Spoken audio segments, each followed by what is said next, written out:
আন্তরিক শুভেচ্ছা জানাচ্ছি এবং স্বাগত জানাচ্ছি আজকের ক্লাসে। আজকের আলোচনার বিষয় হচ্ছে নবম দশম শ্রেণীর বাংলা দ্বিতীয় পত্রের বাংলা ভাষার বাংলা শব্দ সম্ভার অথবা শব্দ ভাণ্ডার। তো এটা নিয়ে কথা বলবো। এটা আমি দুটো পর্বে ভাগ করেছি। আজকে প্রথম পর্ব। তো দেখো, বাংলা শব্দ সম্ভার বা শব্দ ভাণ্ডার এটা কি? শব্দ আমরা সবাই বুঝি। শব্দটা কি? শব্দ, এই শব্দটা হচ্ছে এক বা একাধিক ধ্বনির সমষ্টি, যার মধ্যে একটি অর্থ থাকবে। একটি অর্থবোধক ধ্বনির সমষ্টি শব্দের সৃষ্টি করে। তো এখন আসো, বাংলার যে শব্দ সম্ভার, বাংলা ভাষায় যত শব্দ আছে, বাংলা ভাষার একেবারে আমরা জানি যে সুপ্রাচীনকাল, যে প্রাচীন ভারতীয় আর্য ভাষা থেকে শুরু করে নানান বিবর্তনের মধ্য দিয়েই আজকের এই বাংলা ভাষা। বাংলা ভাষার গোড়াপত্তনে খুব সামান্য কিছু শব্দ নিয়ে যাত্রা শুরু করে, কিন্তু কালের বিবর্তনে নানান ভাষার সংস্পর্শে এসে বাংলা ভাষা অনেক সমৃদ্ধ হয়েছে, অনেক ভাষার শব্দকে ধারণ করেছে। আমরা জানি যে তুর্কি আগমন এবং তোমার এই উপমহাদেশে মুসলিম শাসনামল, এই সময়ে কিন্তু প্রচুর আরবি এবং ফার্সি শব্দের অনুপ্রবেশ ঘটেছে ধর্মপ্রচারের মাধ্যমে। পাশাপাশি ইংরেজ শাসনামল, তারপরে আবার ধরো এই বিভিন্ন ইউরোপীয় বণিক গোষ্ঠী যারা এই উপমহাদেশে বাণিজ্য করতে এসেছিল, তাদের মাধ্যমে কিন্তু অনেক ইউরোপীয় শব্দ কিন্তু বাংলায় অনুপ্রবেশ করেছে এবং বাংলা ভাষায় এগুলো স্থায়ী আসন গেড়ে বসেছে। এগুলো কিন্তু এখন বাংলার নিজস্ব সম্পদ। এইভাবে করে কিন্তু বাংলা হৃষ্টপুষ্ট হয়েছে, সমৃদ্ধ হয়েছে। আমরা আমাদের যে বাংলা একাডেমি কর্তৃক প্রকাশিত যে ব্যবহারিক বাংলা অভিধান, সেখানে আমরা লক্ষ্য করি প্রায় তোমার ৭৫,০০০ শব্দের অন্তর্ভুক্তি ঘটেছে সেই ব্যবহারিক বাংলা অভিধানে। এবং ২০১৪ সালে বাংলা একাডেমি কর্তৃক সবচেয়ে বড় বাংলা ভাষার অভিধান, যেটা হচ্ছে বাংলা বিবর্তনমূলক বাংলা অভিধান, সেখানে প্রায় ১.৫ লক্ষ তোমার শব্দের অন্তর্ভুক্তি ঘটেছে সেই অভিধানে। কিন্তু তারপরেও কিন্তু গবেষণা চলছে। ডক্টর হায়াত মাহমুদ বলছেন যে এই সংখ্যাটা আরও বেশি হবে, ২.৫ লক্ষের মতো। তো আমরা যদি এই গবেষণা লব্ধের ফলাফল থেকে এই যে শব্দগুলো এখনও অভিধানে অন্তর্ভুক্ত হয়নি, সেগুলো যদি অন্তর্ভুক্ত হয়, তাহলে বাংলা নিঃসন্দেহে অন্যতম সমৃদ্ধতম একটি ভাষা হবে পৃথিবীর চলমান ভাষাগুলোর মধ্যে। তো সে আশাবাদ আমরা ব্যক্ত করতে পারি, আশা রাখতে পারি। এই গবেষণা কর্মটা চলবে, বাংলা আরও সমৃদ্ধ হবে, বাঙালি হিসেবে আমরা গর্ববোধ করব।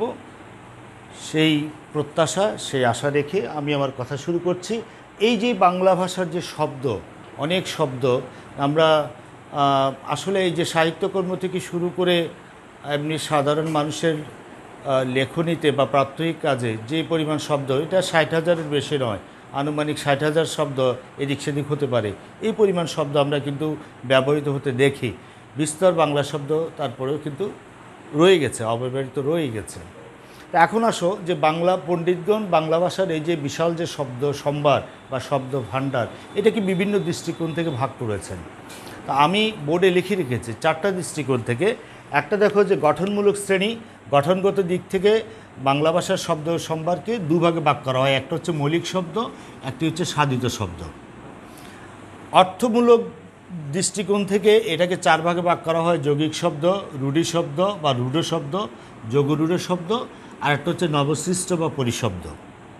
উৎসমূলক শ্রেণী বিভাগ, এটাকে ৫ প্রকার, তোমার বইয়ে আবার কোথাও ৪ প্রকার লিখেছে, সেটাকে আমরা ৫ প্রকার যদি বলি: তৎসম, অর্ধতৎসম, অর্ধতৎসম, তদ্ভব, দেশি, বিদেশি। ঠিক আছে? আর পদ বিবেচনায় শব্দ যখন বাক্যে ব্যবহৃত হয় তখন সেটাকে আমরা পদ বলি। এই পদ বিবেচনায় কিন্তু ৫ প্রকার, আর তোমার নতুন বই ৮ প্রকার লিখেছে ইংলিশের মতো। পার্টস অফ স্পিচ 8 প্রকার সেভাবে লিখেছে। এই নতুন বইয়ের লেখাটা লিখেছি আমি বিশেষ্য, সর্বনাম, বিশেষণ, ক্রিয়া বিশেষণ, ক্রিয়া, অনুসর্গ, যোজক, অব্যয়। আমরা আগে পড়েছি বিশেষ্য পড়েছি, বিশেষণ পড়েছি, সর্বনাম পড়েছি, ক্রিয়া পড়েছি। এই বিশেষণ থেকে আরেকটা জিনিস, এটা অ্যাডজেক্টিভ ইংলিশের, আবার এটাকে অ্যাডভার্বকে এটা করেছে, অ্যাডভার্বকে ক্রিয়া বিশেষণ করেছে। আর দেখো বাকি রয়ে গেল অব্যয়, অনুসর্গ, যোজক, আবেগ একসাথে বাংলায় আমরা আগে অব্যয় বলতাম। এটি হচ্ছে প্রিপোজিশন, এটি কনজাংশন, এটা ইন্টারজেকশন। ঠিক আছে, নতুন বই কিন্তু 8 প্রকার লিখেছে। তা আমরা এই আলোচনাটা কিন্তু এই আলোচনা পদ বিবেচনায় এই যে শব্দের যে বিভাজন বা শ্রেণী বিভাগ সেটি কিন্তু আমি পদ প্রকরণ যখন আলোচনা করেছি তখন আলোচনা করেছিলাম, সুতরাং এটা আলোচনার বিষয় নয়। তো আজকে আমি আলোচনা করব গঠনমূলক শ্রেণীবিভাগ এবং অর্থমূলক শ্রেণীবিভাগ। এটি উৎসমূলক শ্রেণীবিভাগটা দ্বিতীয় পর্বে আলোচনা করব ইনশাআল্লাহ। তো চলো আমরা কথা বলি গঠনমূলক শ্রেণী এবং অর্থে। আমরা দেখতে পাচ্ছি মৌলিক শব্দ এবং সাধিত শব্দ। তো মৌলিক শব্দটা কি? মৌলিক শব্দটা হচ্ছে যে শব্দকে আর ভাঙা যায় না, ছোট করা যায় না, ছোট করলে কোনো অর্থবোধক অংশ পাওয়া যায় না। যেমন তোমার বইতে উদাহরণ দেওয়া আছে গোলাপ, এটি একটি মৌলিক শব্দ। এটাকে যদি আমি ভাঙি কি পাবো? আমি যদি বলি গোলা, প, গো, তারপরে লা, প, এরকম করে ভাঙতে পারি, কিন্তু এগুলো আলাদা আলাদা কোনো অর্থ দেয় না। তো যেটিকে ভাঙলে, যে শব্দকে ভাঙলে আর নতুন অর্থবোধক কোনো অংশ পাওয়া যায় না, সেই জাতীয় শব্দকে আমরা বলি মৌলিক শব্দ। এই মৌলিক শব্দগুলো কিন্তু হচ্ছে ভাষার মূল উপকরণ। ভাষার মূল উপকরণ হচ্ছে এই মৌলিক শব্দগুলো। মূল উপকরণ হচ্ছে এই মৌলিক শব্দগুলো হচ্ছে ভাষার মূল উপকরণ। যেমন লাল, এটাকে আর ভাঙা যায় না। 3, এটা বললাম আমি, ঠিক আছে। কলা, ঠিক আছে। এগুলো সব মৌলিক শব্দ, এগুলোকে ভাঙা যায় না। এই মৌলিক শব্দগুলো হচ্ছে ভাষার মূল উপকরণ। তাহলে মৌলিক শব্দটা কি? যে শব্দকে বিশ্লেষণ করা যায় না, বা বিশ্লেষণ করলে নতুন অর্থবোধক কোনো শব্দ পাওয়া যায় না, বা নতুন অর্থ দেয় এমন অংশ পাওয়া যায় না, সেটিকে আমরা বলবো মৌলিক শব্দ। আচ্ছা, এরপরে দেখো সাধিত শব্দ। তাহলে সাধিত শব্দ কী হবে? যেটাকে বিশ্লেষণ করলে নিশ্চয়ই এক বা একাধিক অর্থবোধক অংশ পাওয়া যাবে, করলে আলাদা অর্থবোধক শব্দ পাওয়া যাবে। বিশ্লেষণ করলে কি পাওয়া যাবে? বিশ্লেষণ করলে আলাদা অর্থবোধক অংশ পাওয়া যাবে, আলাদা অর্থবোধক অংশ পাওয়া যাবে। যে শব্দকে ভাঙলে আলাদা অর্থবোধক অংশ পাওয়া যাবে, সেটি হচ্ছে তোমার এই সাধিত শব্দ। ঠিক আছে। আচ্ছা, যেমন এই সাধিত শব্দগুলো কিভাবে গঠিত হয় তুমি দেখো, তোমার বইয়ে অনেকগুলো উদাহরণ দেওয়া আছে। এটা গঠিত হয় সমাস প্রক্রিয়ায়, তারপরে প্রকৃতি প্রত্যয় যোগে হয়, তারপরে উপসর্গ যোগে হয়, এমনকি শব্দের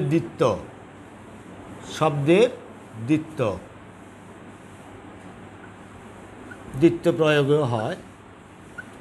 এই সমস্ত প্রক্রিয়ায় কিন্তু সাধিত শব্দগুলো গঠিত হয়। সমাসটা আমরা জানি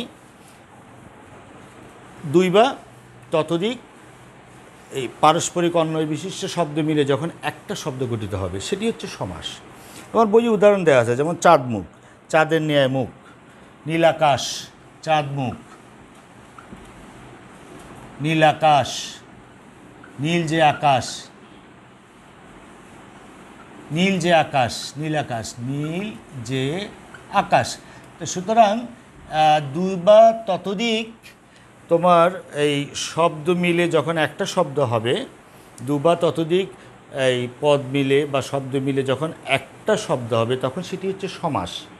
এই সমাস প্রক্রিয়া হয়। এরকম অনেকগুলো উদাহরণ দেওয়া আছে তোমার বইয়ে দেওয়া আছে, যেমন গাছে পাকা, পকেট মারে যে। তারপর প্রকৃতি প্রত্যয়যোগও হয়। যেমন দেখো ডুবুরি, ডুব যোগ ডুব যোগ উরি, এই যে অর্থবোধক অংশ এটি রয়েছে। আলাদা বিশ্লেষণ করলে আলাদা অর্থবোধক অংশ পাওয়া যায়। তো সমাসের মধ্যে আছে একাধিক আলাদা অর্থবোধক অংশ আছে। আর এখানে এই যে প্রকৃতি যেটা সেখানে আছে ডুব, ওই এটা তো প্রত্যয়, ঠিক আছে। তারপরে দেখো চলন্ত, চলন্ত, চল যোগ অন্ত, চলন্ত। ঠিক এভাবে দোলনা, পাগলামি, ঢাকাই, ঢাকা যোগ আই, ঢাকাই। সুতরাং ঢাকাইকে আমি যদি ভাঙ্গি, এই শব্দটাকে ভাঙ্গি, একটা আলাদা অর্থবোধক অংশ ঢাকা পাবো, আইটা হচ্ছে প্রত্যয়। তো যেই শব্দগুলোকে বিশ্লেষণ করলে আলাদা অর্থবোধক অংশ পাওয়া যায় সেটি হচ্ছে সাধিত শব্দ। আর যেই শব্দগুলোকে বিশ্লেষণ করা যায় না বা বিশ্লেষণ করলে আলাদা অর্থবোধক অংশ পাওয়া যায় না সেটি হচ্ছে মৌলিক অংশ, সিম্পল।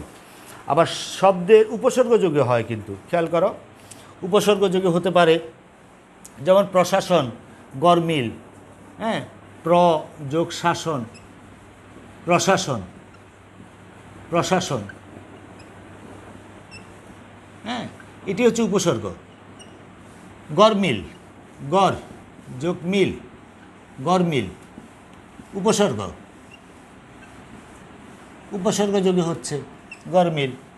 তারপর পরাজয়, রাম ছাগল, ছাগলের আগে আমি বসালাম, ছাগলের আগে বসালাম রাম ছাগল, রাম, উপসর্গ, উপসর্গ যোগে হবে। তাহলে সমাস নিষ্পন্ন প্রকৃতি প্রত্যয়জাত উপসর্গ যোগে এবং শব্দের দ্বিত্ব প্রয়োগীয় হবে। শব্দের যেমন ফিস ফিস, আমি বললাম ফিস ফিস, হ্যাঁ, কিচির মিচির, কিচির মিচির, চুপচাপ,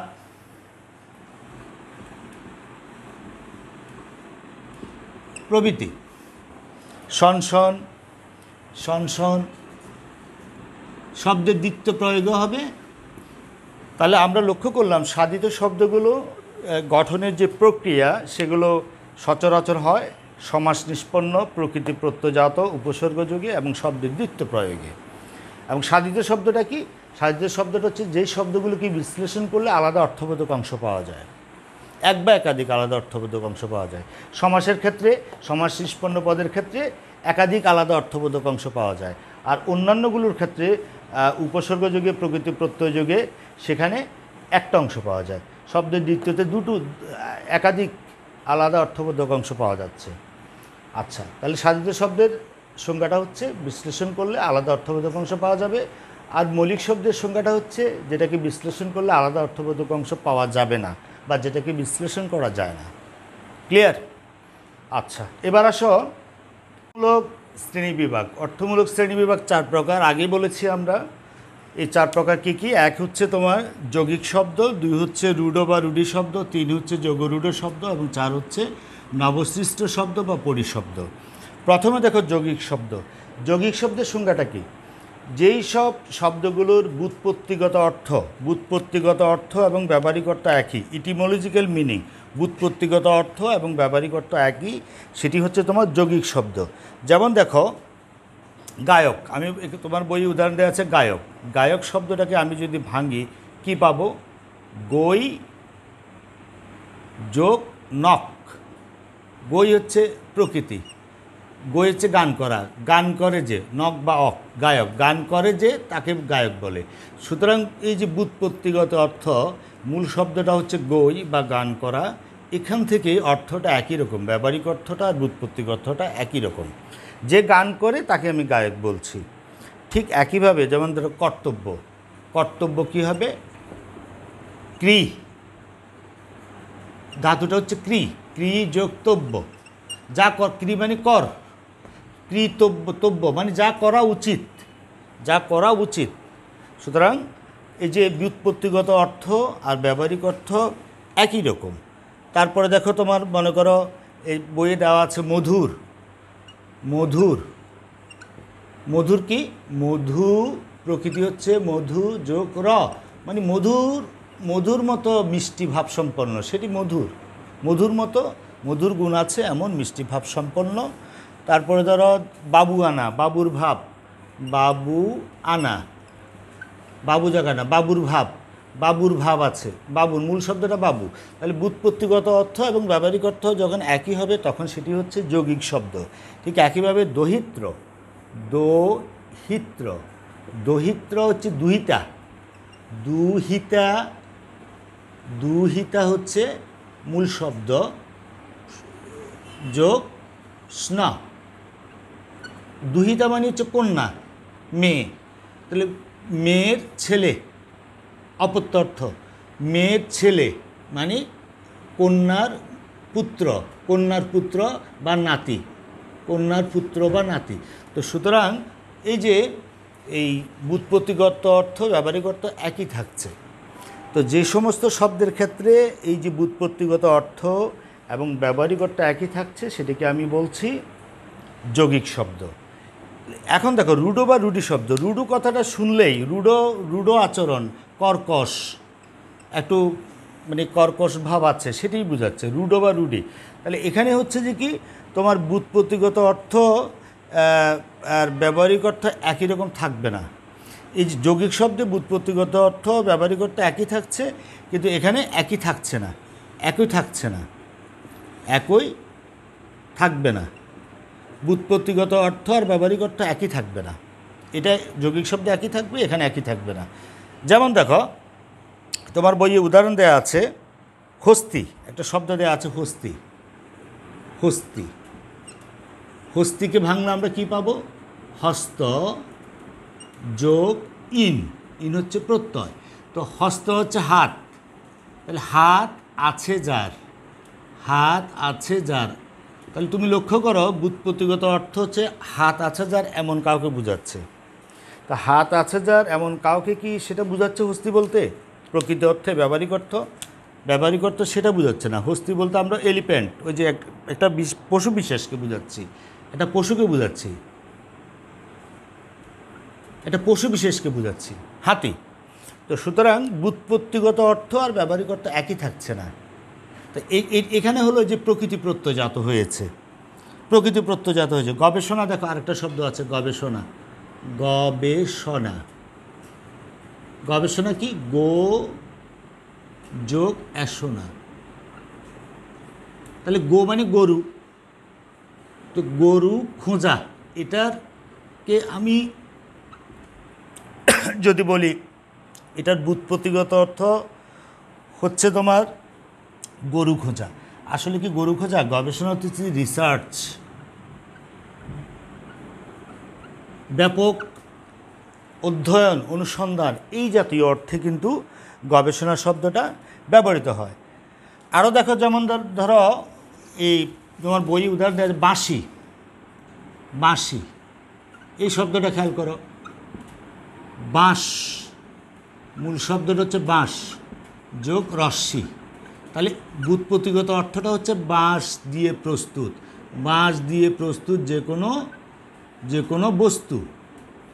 তো বাঁশ দিয়ে তৈরি যে কোনো বস্তুকে বোঝাচ্ছে না, বোঝাচ্ছে সুরের একটা বাদ্যযন্ত্র বিশেষকে, এক ধরনের মিউজিক্যাল ইনস্ট্রুমেন্টকে বোঝাচ্ছে, one kind of musical instrument,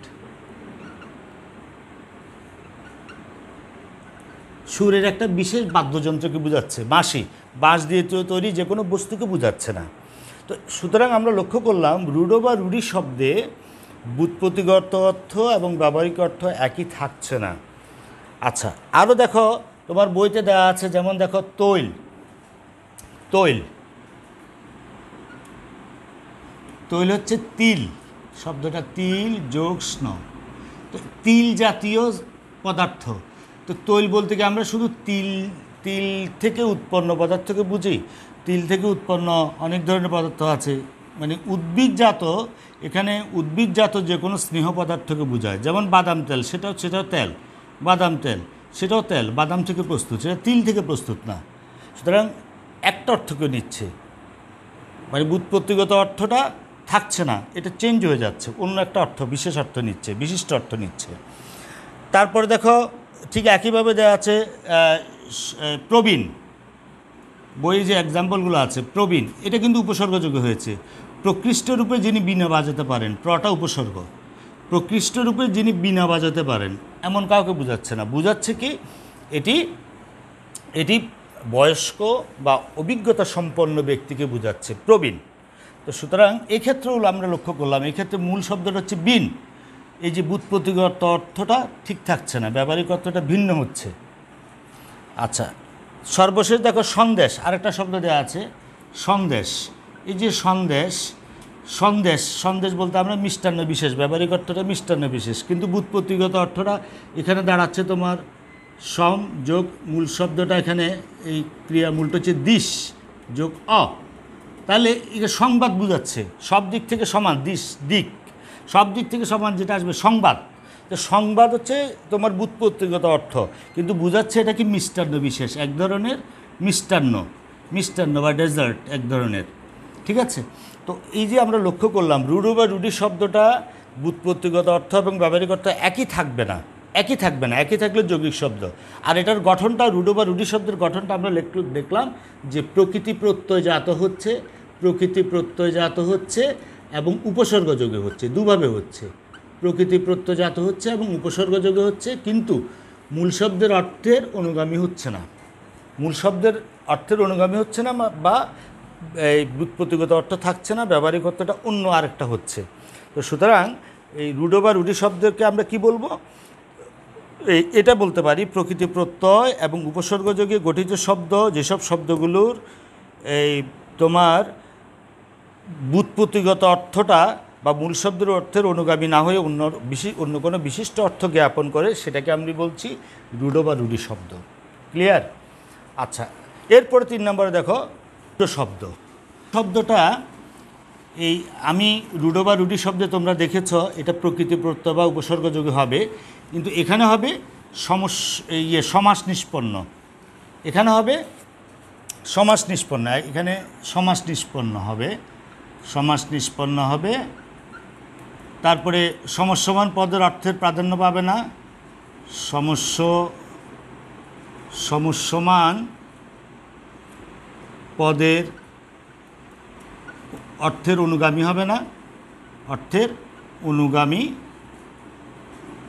হবে না, ঠিক আছে। বিভিন্ন অর্থ থাকবে,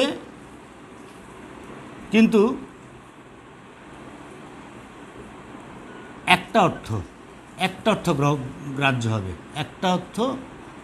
হবে, তাহলে এখানে এই জায়গাটা একটু খেয়াল করতে হবে যে এটা যোগরূঢ় শব্দটা, কিন্তু এই রূঢ় বা রূঢ়ি শব্দটা হচ্ছে প্রকৃতি প্রত্যয় যোগে আর উপসর্গযোগে, কিন্তু যোগরূঢ়টা হচ্ছে সমাস নিষ্পন্ন এবং সমস্যমান পদের অর্থের অনুগামী হবে না, অর্থাৎ একই কথা, ব্যুৎপত্তিগত অর্থের সাথে সামঞ্জস্য হবে না, ভিন্ন হবে, বিভিন্ন অর্থ থাকবে, এটার একাধিক অর্থ থাকবে, তবে একটা অর্থ আমরা গ্রহণ করব। যেমন এখানে উদাহরণ দেওয়া আছে একটা, পঙ্কজ হচ্ছে যেমন পঙ্কে জন্মে যা, পঙ্ক মানে কাদা, তো কাদায় কি জন্মে,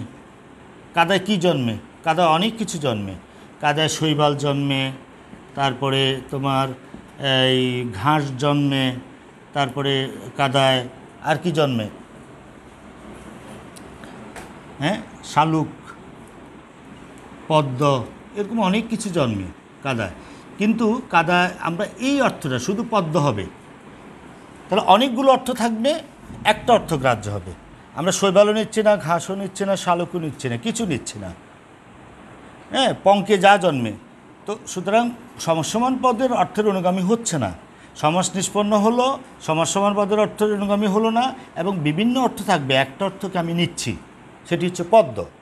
ঠিক একইভাবে তোমার বইয়ে আরও কিছু উদাহরণ দেওয়া আছে, যেমন রাজপুত, এটার ব্যাস বাক্য যদি আমি বলি রাজার পুত্র যদি বলি ষষ্ঠী তৎপুরুষ সমাস, তো এটা রাজপুতটা কিন্তু রাজার পুত্র এই অর্থ গ্রহণ করছে না, এটা একটা জাতিবিশেষকে বোঝাচ্ছে,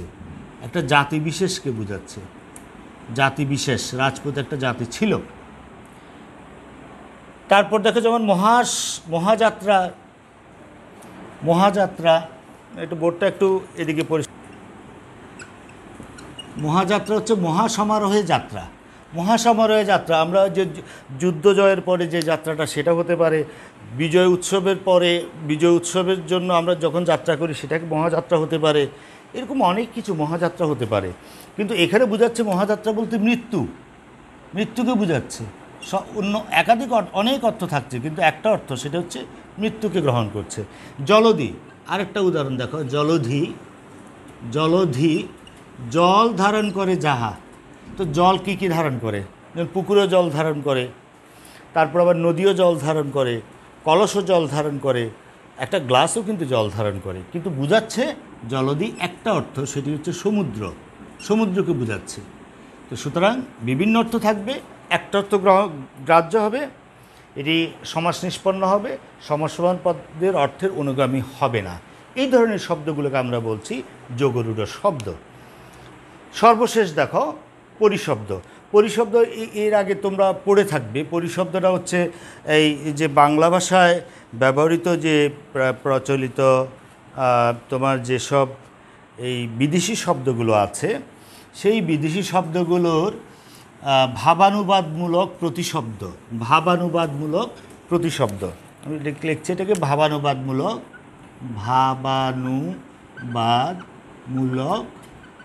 প্রতিশব্দ। এগুলোকে আমরা বলছি তোমার পরিশব্দ বা নবসৃষ্ট শব্দ। যেমন অম্লজান। আমি যদি বলি অম্লজানটা কি? অম্লজানটা আমরা অক্সিজেনের পরিবর্তে লিখছি। উদ্যান হাইড্রোজেনের পরিবর্তে লিখছি। ফাইলের পরিবর্তে লিখছি নথি। ব্যবস্থাপক, ম্যানেজারের পরিবর্তে ব্যবস্থাপক ম্যানেজার। সেক্রেটারির পরিবর্তে সচিব। রেডিওর পরিবর্তে বেতার। ঠিক আছে, এভাবে অনেকগুলো, যেমন গ্র্যাজুয়েট, স্নাতক তো প্রভৃতি। এই শব্দগুলোকে আমরা বলছি তোমার নবসৃষ্ট শব্দ বা পরিশব্দ, যেগুলো এই তোমার বিদেশি এই শব্দগুলোর ভাবানুবাদমূলক বাংলা আমরা করেছি। তো আজকে আলোচনা করলাম শুরুতে তোমার গঠনমূলক শ্রেণীবিভাগ দু প্রকার, মৌলিক এবং সাধিত। মৌলিক মানে যেটাকে ভাঙা যায় না, বিশ্লেষণ করা যায় না। সাধিত হচ্ছে যেটাকে ভাঙলে তোমার আলাদা অর্থবোধক শব্দ পাওয়া যায়। সেক্ষেত্রে আমরা আলাদা অর্থবোধক শব্দ পেয়েছি কি তোমার এটা প্রকৃতি প্রত্যয়জাত হয়েছে, উপসর্গযোগে হয়েছে, হ্যাঁ, সমাস নিষ্পন্ন হয়েছে, আবার দ্বিত্ব শব্দের প্রয়োগে হয়েছে। আরেকটা জিনিস সেখানে মনে রাখবে, মিশ্র শব্দ যোগে কিন্তু হচ্ছে, সাধিত শব্দ হচ্ছে মিশ্র শব্দ। যেমন মনে করো দুটো ভিন্ন রকমের শব্দ, যেমন ডাক্তারখানা বললাম, হ্যাঁ, যেমন পকেটমার বললাম, যেমন খ্রিস্টাব্দ বললাম, এটি মিশ্র শব্দ। দু ভাষার শব্দ মিলেও কিন্তু হচ্ছে, এটাও কিন্তু সাধিত শব্দের মধ্যে পড়বে। তাহলে সাধিত শব্দের মধ্যে সমাস নিষ্পন্ন, উপসর্গযোগে, প্রকৃতি প্রত্যয়জাত, দ্বিত্ব প্রয়োগ এবং মিশ্র শব্দ, এইভাবে কিন্তু সাধিত শব্দগুলো গঠিত হয়। সে একটা বিভাজন ছিল। আরেকটা বিভাজন ছিল অর্থমূলক শ্রেণীবিভাগ। সেটা 4 প্রকার। যৌগিক শব্দ, যেখানে ব্যুৎপত্তিগত অর্থ এবং ব্যবহারিক অর্থ একই থাকবে, সেটি যৌগিক শব্দ। যেমন গায়ক, গৈ যোগ নগ, যে গান করে, যে কর্তব্য, ক্রিযোক্তব্য, যে যা করা উচিত, অর্থাৎ মূল শব্দের অর্থের অনুগামী হবে। আবার রূঢ় বা রূঢ়ি শব্দ হচ্ছে যে কি ব্যুৎপত্তিগত অর্থ এবং ব্যবহারিক অর্থ একই থাকবে না, সেটি তোমার প্রকৃতি প্রত্যয় এবং উপসর্গযোগে হবে। যেমন আমরা দেখেছি বাঁশি, বাঁশযোগ রস্যি, বাঁশ দিয়ে তৈরি যে কোনো বস্তুকে বোঝাচ্ছে না, এটা সুরের একটা বিশেষ বাদ্যযন্ত্রকে বোঝাচ্ছে। যোগরূঢ় হচ্ছে সমাস নিষ্পন্ন হবে, সমসমান পদের অর্থের অনুগামী হবে না, অনেকগুলো অর্থ থাকবে কিন্তু একটা অর্থ গ্রাহ্য হবে, সেটি হচ্ছে তোমার যোগরূঢ় সমাস। যেমন পঙ্কে জন্মে যা, এখানে শুধুমাত্র পদ্মকে বোঝানো হয়েছে। এবং 4 নম্বর হচ্ছে পরিশব্দ। এই বিদেশি শব্দগুলোর বাংলায় ভাবানুবাদমূলক প্রতিশব্দকে আমরা পরিশব্দ বা নবসৃষ্ট শব্দগুলো বলছি। যেমন আমরা এরকম অনেকগুলো শব্দ আছে, অম্লজান অক্সিজেনের পরিবর্তে, উদ্যান হাইড্রোজেনের পরিবর্তে, এভাবে ব্যবহার করছি।